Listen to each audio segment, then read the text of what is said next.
Hello दोस्तों, आज हम करेंगे RWA weekly mock test. RWA पर जो वीकली मॉक टेस्ट होते हैं, तो आज जो मॉक टेस्ट हुआ था 9 नवंबर को डीपी कांस्टेबल का, तो उसका कंप्लीट मैथ सॉल्यूशन करेंगे। तो उसमें 15 क्वेश्चन आते हैं, तो उसे वन बाई वन सॉल्व करेंगे। तो question number 1, the work done by 8 women और 6 boys is equal to the work done by 4 man. यानी 8 महिलाओं या 6 लड़कों द्वारा किया गया काम 4 पुरुषों द्वारा किए गए काम के बराबर है।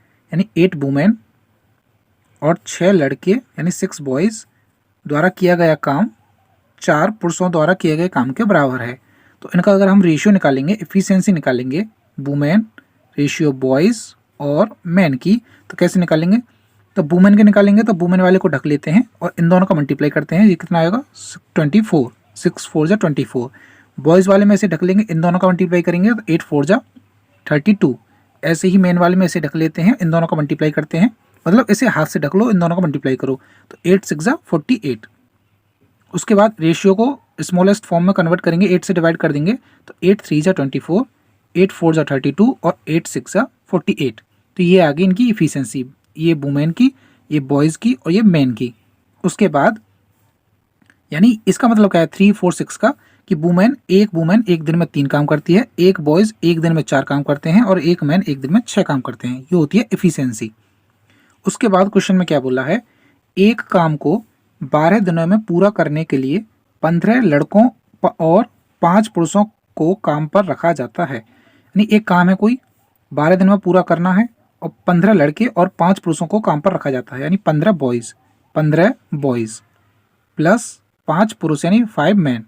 ये हो गया उनका एक दिन का काम, लेकिन काम करना है पूरा 12 दिन में, तो इंटू कर देंगे 12 का, क्योंकि एक दिन का काम कितना होगा 15 बॉयज़ और 5 मैन। एक दिन का काम तो ये हो गया, लेकिन 12 दिन तक करना है तो इंटू 12।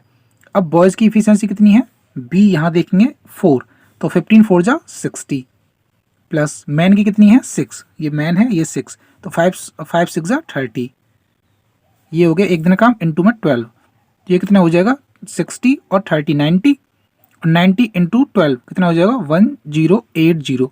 तो हमारे पास ये क्या आ चुका है, ये आ चुका है हमारा टोटल कार्य, क्योंकि इसमें बोला है एक काम को 12 दिनों में पूरा करने के लिए, तो यही वो काम है, कितना है 1080।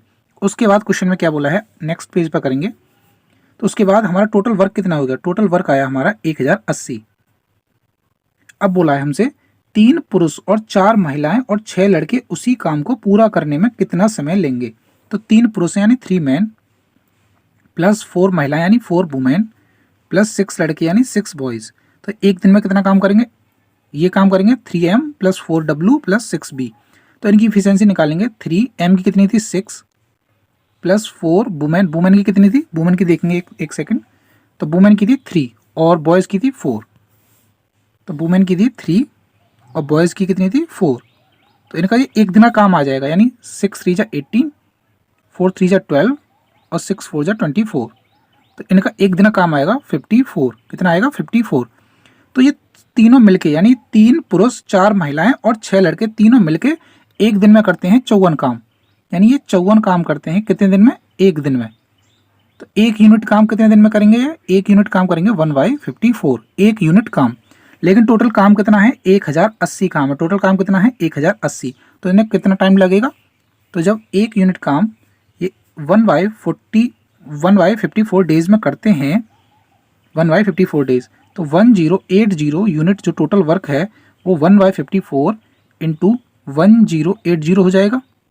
अगर इसे हम 9 से काटेंगे, 9 6 जा 54, 9 से 9 1 जा 9, 9 2 जा 18 0 और 6 से 6 2 जा 12 0, यानी कितने दिन में कर देंगे 20 डेज में, कितने दिन में 20 डेज। तो क्वेश्चन नंबर 1 हमारा, इसका आंसर आ जाएगा हमारा 20 डेज, 20 डेज। तो क्वेश्चन नंबर हम नेक्स्ट करेंगे, question number 2, the cost of fencing a circular field at the rate of 13.50 पर फीट इज 7425। तो find the area of that circular field. यानी 13.5 रुपये प्रति फीट की दर से एक वृत्ताकार मैदान, एक वृत्ताकार यानी गोल सर्कुलर एक मैदान है, जिसमें हमने फेंसिंग करी थी। फेंसिंग यानी पिलर गार्ड के और जो वायर कस देते हैं खेतों में, आपने देखा होगा, तो उसे बोलते हैं फेंसिंग। इसके चारों तरफ करिए, यानी इसके सरकमफ्रेंस पर, सर्कल के सरकमफ्रेंस पर, जिसका खर्चा टोटल तो आया है 7,425, लेकिन हमें बताया है कि 13.5 रुपये लगते हैं 1 फीट करवाने के लिए, फेंसिंग करवाने के लिए, यानी 13.5 रुपये किसके, 1 फीट के, 1 फीट, 1 फीट के 13.5 रुपये। तो 1 रुपये में कितने फीट होगा, तो 1 रुपये में होगा 1/13.50। तो हमें टोटल खर्चा हुआ है 7,425। तो टोटल कितना फीट का होगा उसका सरकमफ्रेंस, तो 1/13.50, और हम मल्टीप्लाई कर देंगे यहाँ पे 7,425 रुपये का, और इनटू कर देंगे अगर यहाँ पे 100 क्यों किया, क्योंकि यहाँ से हम पॉइंट हटाएंगे तो 2 जीरो बढ़ेंगे तो 100, तो 1 जीरो से तो 1 जीरो कट जाएगी, 15 से कटेगा 9 टाइम्स, और 15 से ये कटेगा 15 से ये कटेगा 4, 9 और 5 टाइम्स।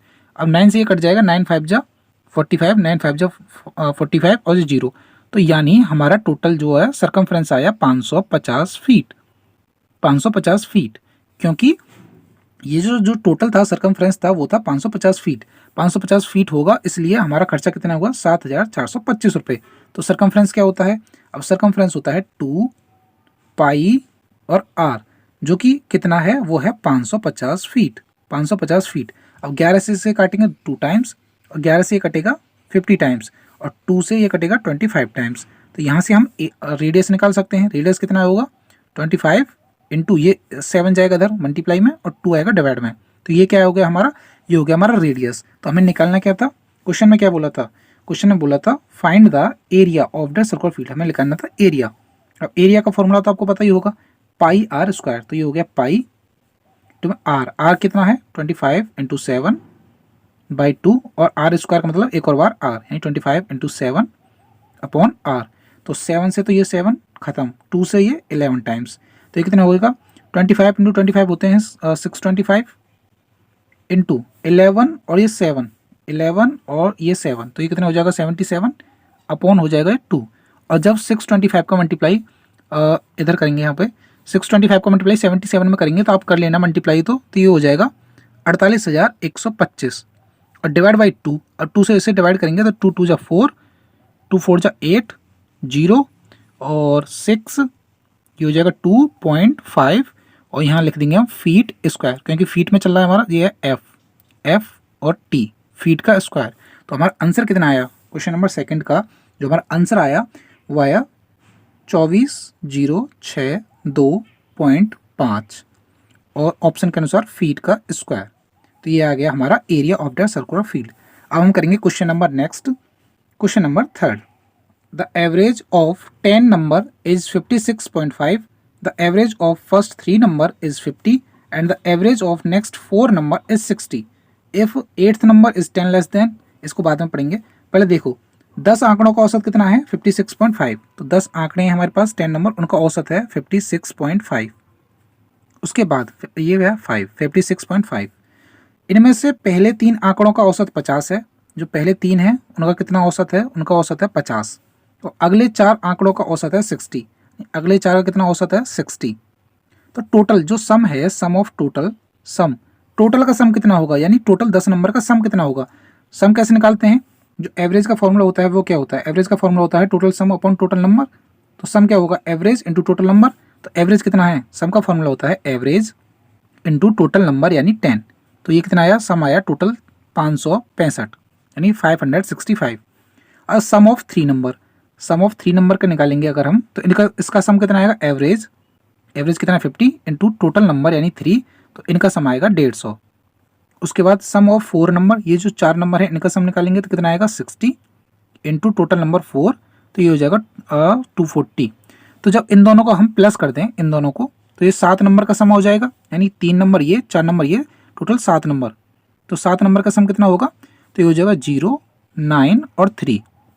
अब ये देखिए कि जो 10 नंबर हैं वो उनका सम है 565, और जो 7 नंबर हैं 3 और 4 इनका है 390।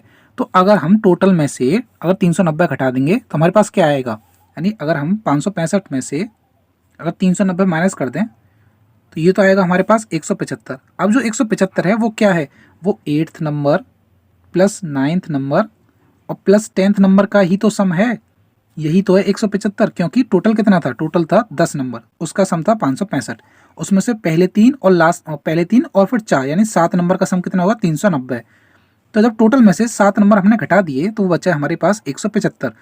अब जो 175 है वही तो 8th नंबर, 9th नंबर और 10th नंबर का सम है, तो ये आ गया 175। अब चलते हैं क्वेश्चन पर वापस। क्वेश्चन में क्या बोला है कि if 8th number is 10 less than the 9th number, यानी जो 8वां आंकड़ा है वो 9वें आंकड़े से 10 कम है। तो 8वां आंकड़ा, 8वें आंकड़े को हम मान लेते हैं x, तो ये 9 में से 10 कम है। अब जो 9 में से 10 कम है तो 9वां जो है वो 8 में से 10 ज़्यादा होगा, तो यहाँ कर लेंगे x प्लस 10। प्लस क्यों किया? क्योंकि 8th जो है नंबर वो 9 से 10 कम है, तो 9 जो है वो 10 ज़्यादा होगा, तो x प्लस 10 प्लस। अब 10वां नंबर के लिए क्या बोला है, तो और बोला है and 6 less than the 10th number, जो 8वां नंबर है वो 6 कम है किससे? 10 से। तो 10 क्या होगा, तो जो 10th है वो 10 ज़्यादा होगा 8 से, तो यहाँ पे होगा x प्लस 6, क्योंकि 6 ज़्यादा होगा ना। क्वेश्चन में क्या बोला है, क्वेश्चन में बोला है कि जो 8th नंबर है, जो 8th नंबर है वो 6 लेस देन है 10th नंबर से, यानी 6 कम है, तो 10वां नंबर है वो 6 ज़्यादा होगा, तो x प्लस 6 इक्वल कितना होगा? 175। तो x plus x plus x 3x हो गया, प्लस 16 हो गया ये, और ये हो जाएगा 175। तो 3x इक्वल, जब 175 में से 16 को माइनस करेंगे तो हमारे पास आएगा 159, और 3 से इसे काटेंगे तो x की वैल्यू कितनी आएगी? 3 5 जा 15, 3 3 जा 9। और x हमने क्या माना था? x माना था हमने 8th नंबर। हमसे पूछा भी क्या है? 8th number. क्वेश्चन में बोला है फाइंड द 8th नंबर जो है x, और x की वैल्यू कितनी आई है हमारी? 53। तो क्वेश्चन नंबर 3 का आंसर कितना हो जाएगा? 53। अब क्वेश्चन नंबर नेक्स्ट करेंगे हम, question number 4। 3 partners A, B and C invest a total amount of 36,000 at the end of year. At the end of the year, A gets 26,000, B gets 20,800 and C gets 31,200 as a profit. तो find the total amount invested by A and C together. यानी हमारे पास, अगर आपने partnership पढ़ा होगा, और जो chapter है पार्टनरशिप, उसका फॉर्मूला क्या होता है? Profit equal capital into time, ये होता है। अब टाइम यहाँ पे क्या है? टाइम यहाँ पे कांस्टेंट है, यानी टाइम तीनों के लिए सेम है, क्योंकि यहाँ पे बोला है at the end of a year, तो तीनों की बात हो रही है, यानी 1 साल की ही बात हो रही है, तीनों के लिए टाइम क्या है? सेम। तो जो प्रॉफिट का रेशियो होगा अब वो कैपिटल के रेशियो के बराबर हो जाएगा, यानी जो निवेश की गई है राशि टोटल कितनी है? 36,000। हमें नहीं पता ए ने कितनी की, बी ने कितनी की, सी ने कितनी की, तो जो प्रॉफिट का रेशियो होगा वो कैपिटल के रेशियो के बराबर होगा। तो प्रॉफिट कितना हुआ है? देखो, वर्ष के अंत में ए और बी और सी, इनको प्रॉफिट कितना हुआ है, इनका रेशियो निकाल लेंगे। ए को हुआ है 26,000, तो यहाँ लिखेंगे 26,000। बी को कितना हुआ है? 20,800, तो 20,800, और सी को 31,200, 31,200, तो 2 0 2 0, यहाँ से 2 0 और यहाँ से 2 0। अब यहाँ से अगर हम इसे काटेंगे किससे? अगर हम इसे काटें 4 से, तो 4 6 जा 24, 4 5 जा 20, रेशियो 4 5 जा 20, और ये हो जाएगा 2, और ये हो जाएगा 7 और 8। तो ये किसका आया? ये रेशियो था आया प्रॉफिट का, लेकिन मैंने बोला था टाइम सेम है, तो ये जो रेशियो है प्रॉफिट का वो कैपिटल के रेशियो के बराबर होगा, यानी जो राशि निवेश की है ए ने, बी ने, सी ने, वो इसी रेशियो में की है, यानी 65, 52 और 78 के रेशियो में। क्यों? प्रॉफिट का रेशियो कैपिटल के रेशियो के बराबर है। तो इनका अगर हम सम करेंगे 65, 52 और 78 का सम करेंगे तो ये आएगा 195, यानी टोटल राशि थी 195 जो उन्होंने इस रेशियो में डिवाइड कर दी। लेकिन क्वेश्चन में बोला है टोटल राशि कितनी थी? 36,000। ये रही 36,000 का निवेश करते हैं, यानी 195 की जो वैल्यू है वो 36,000 है, यानी जो 195 यूनिट है उसकी वैल्यू है 36,000। 36,000, तो एक यूनिट की वैल्यू कितनी होगी? एक यूनिट की होगी 36,000 अपॉन 195। और हमसे क्वेश्चन में बोला क्या है? क्वेश्चन ने पूछा क्या है कि find the total amount invested by A and C together, यानी ए की कितनी है 65 और सी की कितनी 78, टुगेदर यानी दोनों साथ, तो साथ साथ करेंगे तो कितना होगा? 8 और 5 ये हो जाएगा 13, और 6 और 7 13 और 1 14, यानी 143। तो हमसे पूछा है वैल्यू किसकी? इंटू में 143 की, 143। तो इसे अगर 5 से डिवाइड करेंगे तो 5 3 जा 15, और ये हो जाएगा 5 9 जा 35, और 5 से काटेंगे तो ये हो जाएगा 5 7 जा 35, 2 0 0, 13 से 13 3 जा, और 13 से 13 1 जा 13, और यहाँ पर 13 1 जा 13। अब 3 से इसे काट देंगे तो ये कटेगा 3 2 जा 6, 3 2 जा 6, 3 4 जा 12 0 0। तो हमारा आंसर कितना आएगा? हमारा आंसर आएगा 2400 इंटू में 11, यानी टोटल हमारा आंसर आएगा 26,400। 26,400 की राशि निवेश की थी ए और सी ने मिलकर। तो क्वेश्चन नंबर कौन सा था हमारा? क्वेश्चन नंबर था 4। इसका आंसर आया हमारा 26,400। अब क्वेश्चन नंबर नेक्स्ट करेंगे हम, क्वेश्चन नंबर 5। तो हिंदी में पढ़ेंगे इसे। नितिन अपनी बचत का 19% वृद्धाश्रम को और 19% अनाथाश्रम को और 19% चिकित्सीय मदद के लिए संस्थानों को दान करता है। तो बचत में से शेष राशि 12,900 को बैंक में जमा करता है। यदि नितिन के वेतन का 80% उसकी बचत राशि है तो उसका वेतन ज्ञात कीजिए। तो देखिए, सबसे पहले उसकी टोटल जो सेविंग है, टोटल सेविंग, उस टोटल सेविंग को हम मान लेंगे वो है उसके पास x। कितनी है? x है वो। तो क्वेश्चन में क्या बोला है? Nitin donates 90% of his savings. तो 90% ये हो गया 90% ऑफ हिज सेविंग्स यानी इनटू x। इसमें करता है एज होम में। ऐसे ही 90% अनाथाश्रम में, 19% इंस्टीट्यूशन फॉर मेडिकल हेल्प। तो 19% सेविंग्स ऑफ बोला है, ऑफ हिज सेविंग्स। तो 90% ऑफ x, टोटल सेविंग कितनी मानी है? x मानी है, प्लस फिर 19% है, 19% इंटू में x, फिर 19% है, 19% इंटू में x, और उसके बाद उसके पास कितने रुपए बचते हैं? 12,900 जो बैंक में जमा कर देता है। तो प्लस करेंगे हम 12,900। तो टोटल किसके बराबर है? x के बराबर है, क्योंकि हमने माना है टोटल सेविंग थी उसके बाद x। तो ये 19, 19 और 19, इनके नीचे 100, 100, 100 है। तो एलसीएम लेके डायरेक्ट इसे प्लस करेंगे तो ये हो जाएगा 57x/100, और प्लस के ये हो जाएंगे 12,900, और ये हो जाएगा x। अगर x के इसे पूरे इधर भेजेंगे तो ये कितना होगा? 12,900 इक्वल x माइनस 57x/100। तो इसे अगर सॉल्व करेंगे, अगले नेक्स्ट पेज पर करते हैं, तो ये कितना है? 12,900 था इक्वल x माइनस 57x/100 था। यहाँ अगर हम 12,900 लिखें और यहाँ पर 100x हो जाएगा, माइनस 57x हो जाएगा, जब एलसीएम लेंगे तो अपॉन 100 हो जाएगा। तो ये कितना होगा? 12,900 इक्वल ये हो जाएगा 3 और यहाँ 4, 43x/100। तो 43 से अगर इसे डिवाइड करेंगे तो ये जाएगा 3 टाइम्स, तो ये हो जाएगा 300। तो x की वैल्यू कितनी आएगी? 300 इंटू 100, क्योंकि 100 इधर जाएगा मल्टीप्लाई में। तो x इक्वल कितना हो जाएगा? 30,000। कितना हो जाएगा? 30,000। तो हमने क्वेश्चन में क्या बोला था? x की वैल्यू आएगी 30,000। तो इसमें बोला था कि जो x है, मतलब टोटल सेविंग कितनी आई? टोटल सेविंग आई हमारी 30,000। कितनी आई? 30,000। लेकिन क्वेश्चन में बोला था जो उसकी टोटल सेविंग है 80% ऑफ इन नितिन सैलरी, यानी कि उसकी सैलरी का 80% है वो।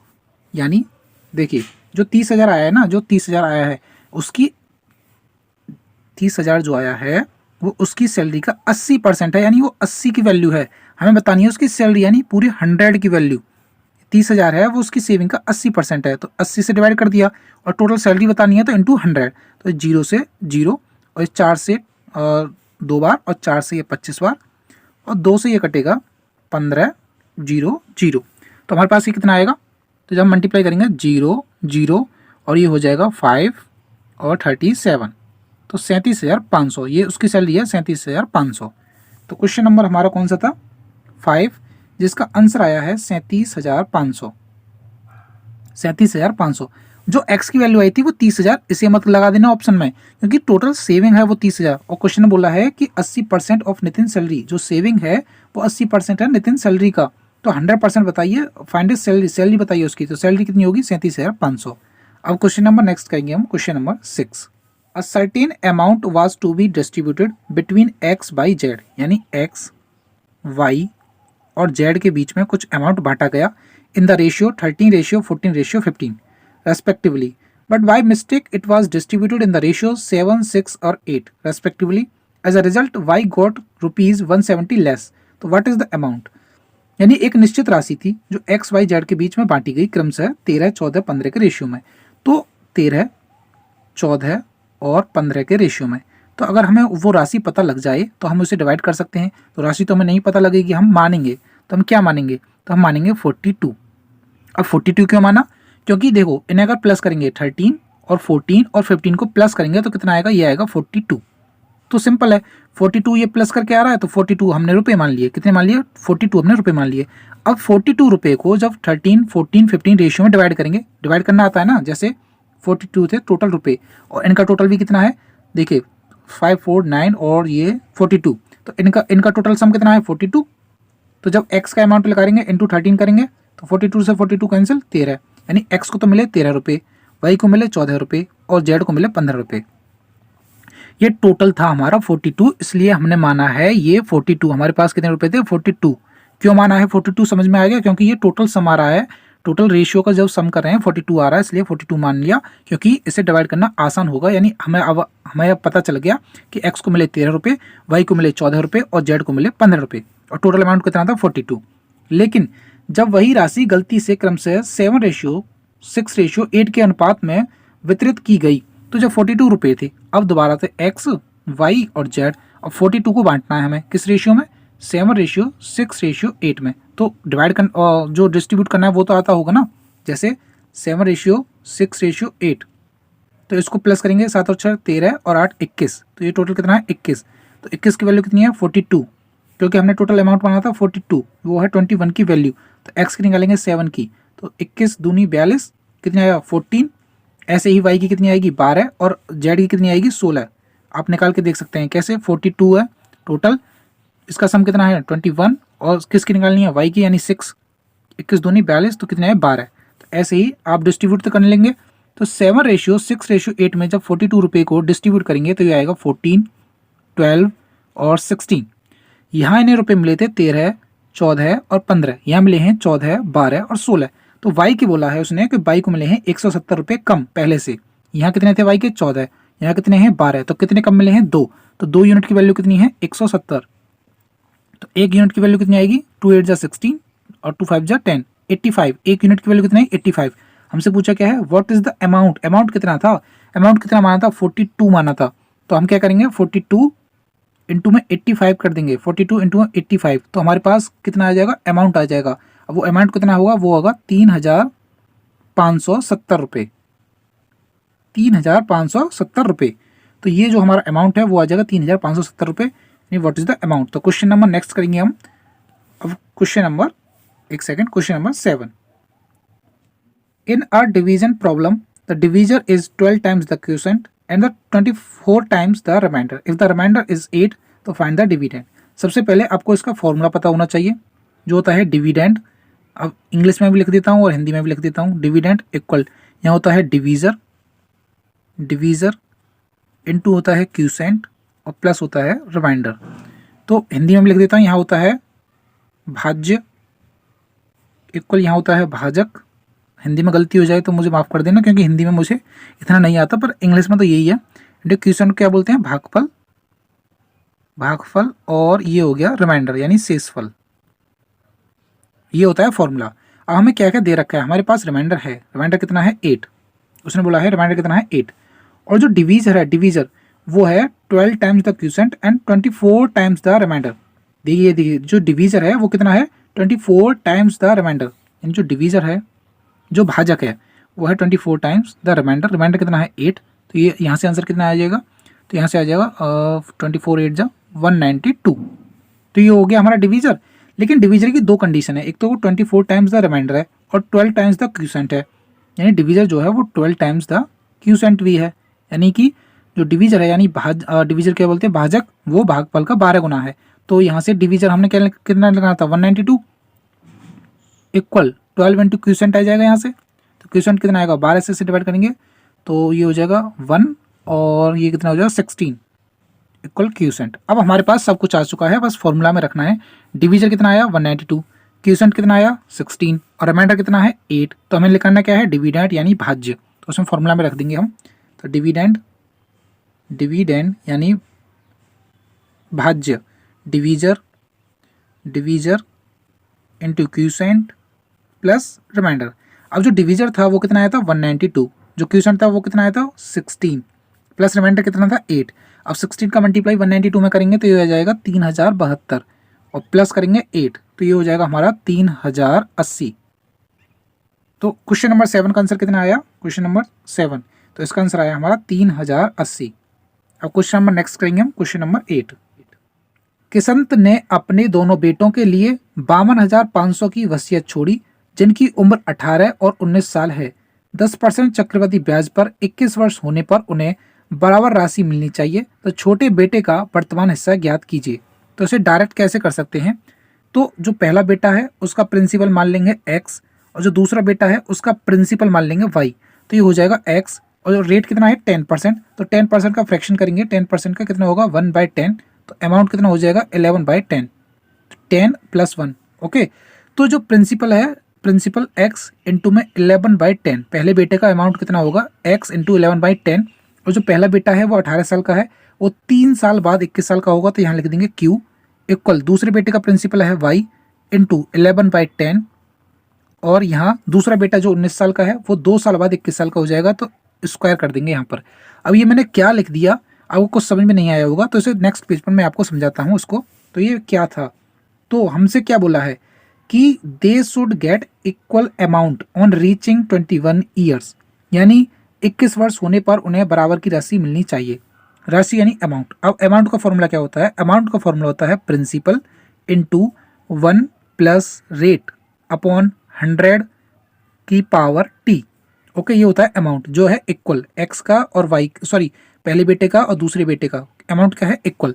तो पहले बेटे का जब हम अमाउंट निकालेंगे तो वो कितना होगा, पहले बेटे का प्रिंसिपल हमने माना है एक्स, क्या माना है एक्स इंटू 1 प्लस रेट कितना है 10% अपॉन 100, और टाइम पहला बेटा 18 साल का है, 3 साल बाद 21 साल का होगा, तो यहाँ पर लिखेंगे क्यू।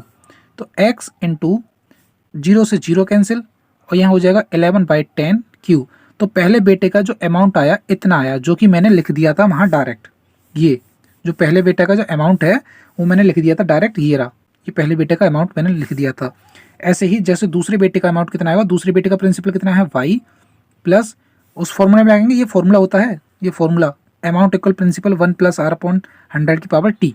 तो दूसरे बेटे का प्रिंसिपल वाई था, 1 + 10/100 करेंगे, और टी यानी दूसरा बेटा जो 19 साल का है वो 2 साल बाद 21 साल का हो जाएगा, तो यहाँ लिखेंगे स्क्वायर। तो यही जब सॉल्व करेंगे तो इसे मैंने डायरेक्ट लिख दिया था इस क्वेश्चन में, ये रहा x इंटू 11/10 की पावर 3 और y इंटू 11/10 की मतलब का स्क्वायर, इसकी पावर 2। तो ये है अमाउंट, और अमाउंट क्या है बराबर है, क्वेश्चन में बोला है इक्वल अमाउंट। तो यहाँ से आप आगे कैसे सॉल्व करेंगे, यहाँ पावर 3 है, यहाँ पावर 2 है, तो 2 पावर कैंसिल हो जाएगी, और यहाँ 1 पावर बचेगी, ये कैंसिल हो जाएगी, लेकिन यहाँ बचेगा x इंटू 11/10, और ये बचेगा इधर y, क्योंकि दोनों पावर तो खत्म हो गई। तो x पहला बेटा है, पहले बेटे का प्रिंसिपल, और y दूसरे बेटे का प्रिंसिपल, इक्वल 10 इधर जाएगा और 11 नीचे।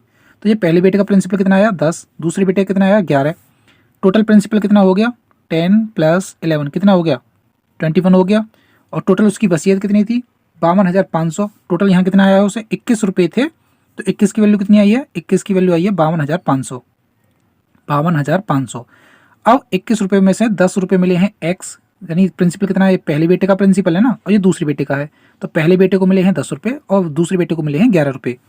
तो हमसे पूछा क्या है, छोटे बेटे, छोटा बेटा कौन सा है 18 साल का जो है, जो हमने पहला माना है 18 साल का वो है छोटे, यानी हमें 10 की वैल्यू बतानी है। 21 की वैल्यू कितनी है 52,500, हमें 10 यूनिट की वैल्यू बतानी है, आंसर आ जाएगा। तो 21 की वैल्यू कितनी थी 52,500, 52,500 थी वो टोटल, यानी 21 की वैल्यू थी। छोटे बेटे यानी पहले बेटे का अमाउंट बताना था 21, 21 से 21 दूनी 42, और 21 पंजे 105, 0 0 और 1 0, ये वाली। तो इसका अमाउंट कितना आ जाएगा 25,000, यानी जो छोटा बेटा था जिसकी उम्र 18 साल थी, यानी जो पहला बेटा था उसे कितना अमाउंट मिला, कितना प्रिंसिपल मिला 25,000 रुपये। तो क्वेश्चन नंबर हमारा कौन सा था 8th। तो इस क्वेश्चन का आंसर हो जाएगा, यहाँ लिख देता हूँ मैं, क्वेश्चन नंबर 8 का आंसर हो जाएगा 25,000 रुपये। अब हम क्वेश्चन नंबर नेक्स्ट करेंगे, question number 9। What will be the total surface area of a cone with base radius 28 cm and height 25 cm? तो जो टोटल सरफेस एरिया होता है कोन का, TSA total surface area of cone होता है पाई r bracket में L + R। अब L कैसे निकालेंगे, L यानी स्लैंट हाइट। तो L का फॉर्मूला क्या होता है, L² इक्वल R का स्क्वायर प्लस H का स्क्वायर, और जो R है यानी जो बेस रेडियस है वो कितना है 28, तो 28 का स्क्वायर करेंगे, 28 का स्क्वायर प्लस हाइट यानी वो 45 है, तो 45 का स्क्वायर। अब 28 का स्क्वायर कैसे निकालेंगे, स्क्वायर निकालना मैंने आपको कई बार बता रखा है, जैसे 28 का स्क्वायर निकालना है हमें, तो 2 का स्क्वायर लिखो, 2 2 जा 4, 8 का स्क्वायर लिखो। वैसे आपको याद होना चाहिए कि 784 होता है, फिर भी मैं आपको निकालना बता रहा हूँ। 2 का स्क्वायर लिखो 4, 8 का स्क्वायर लिखो 64, और फिर इसका मल्टीप्लाई करो, 2 8 जा 16 इंटू 2 एंड 32, तो एक डिजिट छोड़ के लिख दो 32, इसे प्लस कर दो बस 4 और 6 और 2 8 और 4 3 7, तो ये हो जाएगा 784 प्लस। अब जिसके पीछे 5 होता है उसका स्क्वायर कैसे निकालते हैं, जैसे 45 का स्क्वायर निकालना है तो 5 की जगह रख दो 25, जिसके पीछे 5 हो बस उसी के लिए है ये ट्रिक। तो 5 का लिख दो 25 और 4 का मल्टीप्लाई कर दो उससे अगली संख्या में, यानी 4 × 5, तो ये हो जाएगा 20। तो इसका स्क्वायर हो गया 2025। अब इन दोनों को प्लस करेंगे तो हमारा आएगा 2809, और यहाँ क्या था एल स्क्वायर, तो ये हो जाएगा एल की वैल्यू कितनी आई 2809। अब इसके फैक्टर करके और ये हम निकाल सकते हैं कि ये किसका स्क्वायर रूट है, लेकिन मैंने आपको इसका रूट निकालना बताया था। कैसे निकालेंगे, 2809 का स्क्वायर रूट कैसे निकालेंगे, तो 2809 लिखो यहाँ पर। 9 देखो 9 किसके स्क्वायर रूट में यूनिट डिजिट है, 3 का स्क्वायर करते हैं तब 9 आता है, और 7 का स्क्वायर करते हैं तब 9 आता है। तो यहाँ से 2 डिजिट को कर देते हैं कैंसिल। अब देखो 28 किसके स्क्वायर के करीब है, तो 5 का स्क्वायर 25 और 6 का स्क्वायर 36, तो ये 5 के स्क्वायर के ज़्यादा करीब है, तो ये या तो 53 का होगा ये 57 का होगा। तो अब इसमें से किसका होगा, तो देखिए हम क्या देखते हैं, यहाँ पे लिखो 25 और यहाँ लिखो 36। इसे मानते हैं छोटी संख्या, इसे मानते हैं बड़ी, क्योंकि वो है भी, ये छोटी है ये बड़ी है। तो अब जो 28 है वो छोटी संख्या के ज़्यादा करीब है या बड़ी वाली संख्या के ज़्यादा करीब है, तो आप देखेंगे ये 28 है वो छोटी वाली संख्या के ज़्यादा करीब है। इसलिए 53 और 57 में से जो छोटी संख्या होगी यानी 53 होगी, तो ये 53 का स्क्वायर रूट होगा, यानी ये 53 का स्क्वायर होगा। तो अगर ये बड़ी वाली की संख्या के ज़्यादा करीब होती, अगर यहाँ मान लो कुछ भी होता, जैसे यहाँ 31 होता, वैसे 31 होता तो ये बड़ी वाली संख्या यानी 57 का स्क्वायर हो जाता। ओके, तो ये 28 जो है छोटी वाली संख्या के पास में है, इसलिए छोटी वाली संख्या यानी 53 का स्क्वायर हो जाएगा। तो यहाँ लिख देंगे हम ये 2809 53 का स्क्वायर, स्क्वायर से कैंसिल, तो जो एल की वैल्यू आएगी वो आएगी 53। कितनी आएगी 53, या फिर आप फैक्टर करके निकाल सकते हैं। ओके, तो यहाँ पे एल की वैल्यू कितनी आई, एल की वैल्यू आई 53। अगर आपको ऐसे नहीं समझ में आया तो 2809 के फैक्टर कीजिए, 2 के पेयर बनाइए और फिर एल की वैल्यू निकाल लीजिए। अब चलते हैं क्वेश्चन पर वापस। हमारे पास पाई की वैल्यू कितनी है 22/7, रेडियस कितना है 28, और जो लेंथ है स्लैंट हाइट वो अभी निकाली है 53, प्लस जो रेडियस है वो कितना है 28। अब 7 से ये कटेगा 4 टाइम्स, ये हो जाएगा 88 इंटू, इसे अगर हम प्लस करेंगे तो ये कितना होगा, ये हो जाएगा 81।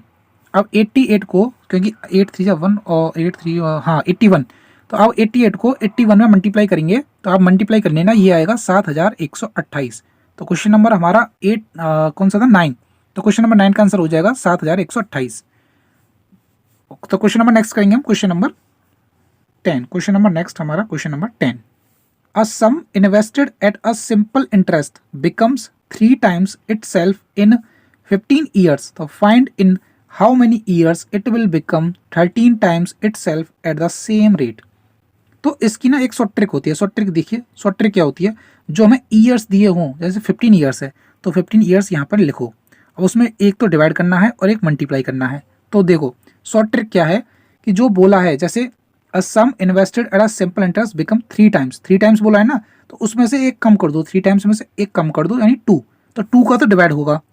और जो पूछा है यानी 13 टाइम्स इटसेल्फ, तो 13 में से एक कम कर दो पहले, तो 13 में से एक कम करेंगे 12। ओके 12, तो 12 का होगा मल्टीप्लाई, बस आंसर आ जाएगा। मतलब ये है शॉर्ट ट्रिक। जो ईयर है पहले ईयर को लिखो, ईयर में डिवाइड होगा एक मल्टीप्लाई होगा। डिवाइड किसका होगा, जो दिया गया है 3 टाइम्स इटसेल्फ इन 15 ईयर, 3 में से एक कम करना होगा, 2 का डिवाइड होगा, और जो पूछा है 13 टाइम्स उसमें से एक कम करे उसका मल्टीप्लाई होगा। तो 2 से ये कट जाएगा 6 टाइम्स, तो 15 छिक्के कितने होते हैं 15 6 90, तो इसका आंसर आ जाएगा 19 ईयर्स। कितना आएगा 19 ईयर्स। लेकिन आपको शॉर्ट ट्रिक नहीं जाननी, आपको बेसिक से समझना है, तो वो कैसे मैं बताता हूँ। तो देखिए साधारण ब्याज पर निवेशित धन की एक राशि साधारण ब्याज पर 15 वर्षों में अपने आप से 3 गुना हो जाती है। अगर हम मान लेते हैं राशि थी 1, अब वो अपने आप से हो गई 3 गुना, यानी 3 गुना होगी। 1 रुपये था वो 3 रुपये बन गया। तो इस पर ब्याज कितनी लगी, तो इस पर ब्याज लगी 2 रुपये की। 2 रुपये की ब्याज लगी कि नहीं, क्योंकि 1 रुपया था वो 3 रुपये हो गया 15 साल में, तो 2 रुपये की ब्याज लगी। अब जो 2 रुपये की जो ब्याज लगी है वो 15 सालों में लगी है। कितने साल में, 15 साल में। तो 1 रुपये की ब्याज कितने साल में लगेगी, तो 1 रुपये की ब्याज लगेगी 15/2। ओके, तो हमसे पूछा है कि राशि अपने आप से 13 गुना कितने वर्षों में होगी। जब 1 से 3 15 सालों में हो गई, तो अगर राशि 1 थी, हमसे पूछा है 13 गुना कब होगी, तो 1 से जब 13 गुना होगी तो इसका मतलब क्या है कि 12 रुपये ब्याज लगेगी। कितने रुपये लगेगी, 12 रुपये ब्याज लगेगी। जब 1 रुपये की ब्याज 15/2 साल में लगती है तो 12 रुपये की ब्याज कितने साल में लगेगी? तो 15/2 का मल्टीप्लाई किस में कर देंगे? 12 में कर देंगे। तो यहाँ से 2 से 6 टाइम्स 15 छिक्के 90, यहाँ से भी 90 आएगा। लेकिन ये थी शॉर्ट ट्रिक, मैंने शॉर्ट में बताया था, अब आपको बेसिक भी बता दिया। तो ये क्वेश्चन नंबर 10 का आंसर कितना होगा? 90। अब क्वेश्चन नंबर नेक्स्ट करेंगे हम, question number 11। X covered 75 kilometre distance in 8 hours. He travelled partly walking at 5 kilometre per hour and partly by cycling 12 kilometre per hour. तो find the distance covered by X walking. तो सबसे पहले x ने 8 घंटे में 75 kilometre की दूरी तय की है, यानी 75 किलोमीटर था। तो 75 किलोमीटर की दूरी कुछ तो वो पैदल चला, आंशिक रूप से पैदल चला। तो पैदल कितना चला वो मान लेते हैं ए किलोमीटर वो पैदल चला। ए क्यों माना है? क्योंकि एक्स नहीं मान सकते, एक्स तो उसका नाम ही है। तो 1 किलोमीटर तो वो पैदल चला, ठीक है। कितनी रफ्तार थी उसकी? 5 किलोमीटर प्रति घंटे की रफ्तार थी, और 1 किलोमीटर। और टोटल डिस्टेंस कितनी थी? टोटल थी 75।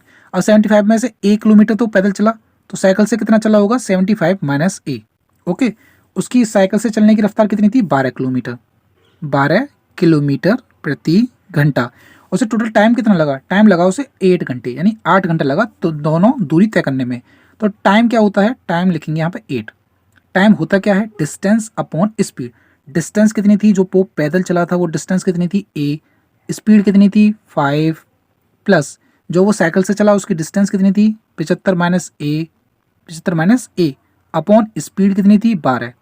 तो ये क्या है? Distance upon speed. Total time आ गया 8। तो अब इसे सॉल्व कर देंगे। हमें वैल्यू बतानी है ए की, क्योंकि उसमें पूछा है कि एक्स द्वारा पैदल तय की गई दूरी ज्ञात करें। तो पैदल तय की गई दूरी कितनी है? ए। तो ए की वैल्यू बतानी है हमें। तो 8 इक्वल 12 और 5 का एलसीएम कितना होगा? 60। यहाँ कितना हो जाएगा? 12a प्लस यहाँ हो जाएगा 75 माइनस ए, और इसे ब्रैकेट में लगाना जरूरी है क्योंकि फिर आप मल्टीप्लाई गलत कर देंगे। तो 12 पंजे 60, तो यहाँ हो जाएगा 5।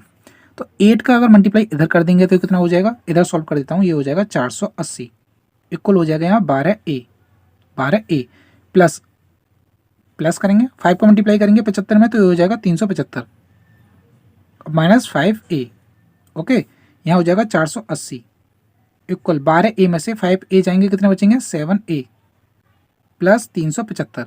अब नेक्स्ट पेज पे सॉल्व करते हैं। 480 यहाँ थे 7a और प्लस 375। अब 480 में से 375 माइनस कर देंगे, 480 में से 375 माइनस कर देंगे, इक्वल हो जाएगा 7a। तो ये कितना होगा? ये होगा 105 इक्वल हो जाएगा 7a। तो 7 से ये कट जाएगा 15 से 105 होते हैं, यानी 15 टाइम्स। तो ए की वैल्यू कितनी आएगी? 15 किलोमीटर। यानी वो पैदल कितना चला? पैदल चला वो 15 किलोमीटर, क्योंकि हमने माना था ए। पैदल चलने की दूरी कितनी थी? ए। तो ए की वैल्यू कितनी आई? 15। तो क्वेश्चन नंबर 11 का आंसर कितना आया? 15 किलोमीटर। अब क्वेश्चन नंबर नेक्स्ट करेंगे हम, question number 12। The side of a rectangular field are in the ratio 3:2 and its perimeter is 600। यानी एक हमारे पास रेक्टेंगुलर फील्ड, ये स्क्वायर ही बन गया पूरा रेक्टेंगुलर, ये है रेक्टेंगुलर फील्ड। ओके, अब इसकी जो लेंथ है वो है 3x, हमने मान लिया 3x और 2x, क्योंकि इसका रेशियो कितना है? 3:2। ओके, तो इसका जो पेरीमीटर है वो कितना दे रखा है? 600 मीटर। पेरीमीटर क्या होता है रेक्टेंगल का? वो होता है 2l प्लस b। जो हमें कितना दे रखा है? वो दे रखा है हमें 600। कितना दे रखा है? 600। ओके, तो 2 से इस 600 को काटेंगे तो ये आएगा 300। अब l प्लस b यानी 3x प्लस 2x, तो कितना आएगा? ये आएगा 300। तो यहाँ हो जाएगा 5x इक्वल 300, और यहाँ से हमारे पास x की वैल्यू आ जाएगी। x की वैल्यू कितनी होगी? वो होगी 60। तो हम लेंथ निकाल सकते हैं और ब्रेथ निकाल सकते हैं। तो लेंथ कितनी होगी? लेंथ होगी 3x यानी 3 × 60 यानी कि 180, और जो 180 मीटर लगा लेते हैं यहाँ पे, और जो ब्रेथ होगी वो होगी 2x यानी 2 × 60 यानी 120 मीटर। ओके, अब आगे पढ़ते हैं। क्वेश्चन में बोला क्या है कि the area of a square, अब एक स्क्वायर है जिसका area is equal to 6 times the area of this rectangular field. अब सबसे पहले आप ये बताइए कि एरिया का फॉर्मूला क्या होता है एरिया ऑफ स्क्वायर का? तो वो होता है साइड का स्क्वायर, साइड मान लेते हैं ए का स्क्वायर, इक्वल किसके है? 6 times area of this rectangle. ये जो रेक्टेंगल है इसका एरिया, तो इसका एरिया क्या होगा? L × B। तो बस क्वेश्चन में यही बोला है कि एरिया ऑफ स्क्वायर जो है वो 6 टाइम्स है L × B यानी एरिया ऑफ दिस रेक्टेंगल। तो इसे बस फॉर्मूला में पुट करेंगे, a² equal 6 × length × breadth. Okay, a square equal 6 और लेंथ कितनी आई है, वो आई है 180 और ब्रेथ कितनी आई है, वो आई है ब्रेथ कितनी थी, एक सेकंड, ब्रेथ अभी एक मिनट हम देखेंगे, ब्रेथ कितनी थी 120, तो 120। तो अब इसे पेयर करेंगे क्योंकि ए स्क्वायर है यहाँ पर, तो ए स्क्वायर इक्वल यहाँ पे हम लिख सकते हैं 6 इंटू, इसे लिख सकते हैं 6 इंटू 30 और इसे लिख सकते हैं हम 30 इंटू 4।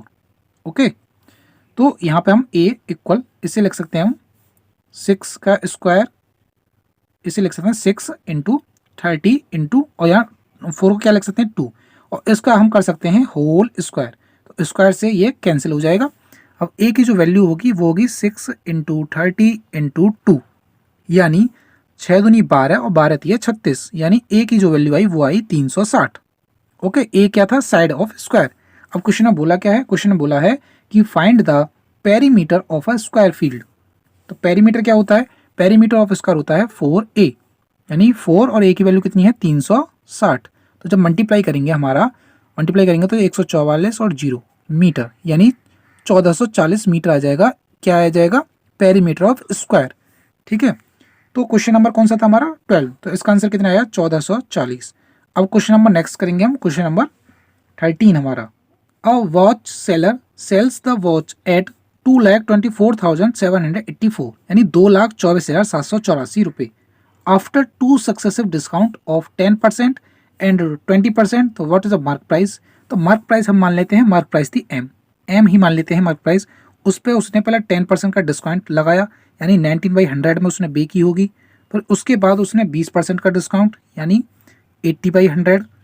तो जब दोनों डिस्काउंट लगे मार्क प्राइस पर तो उस वॉच की जो कीमत थी, वो घड़ी की कीमत थी, वो थी 2,24,784।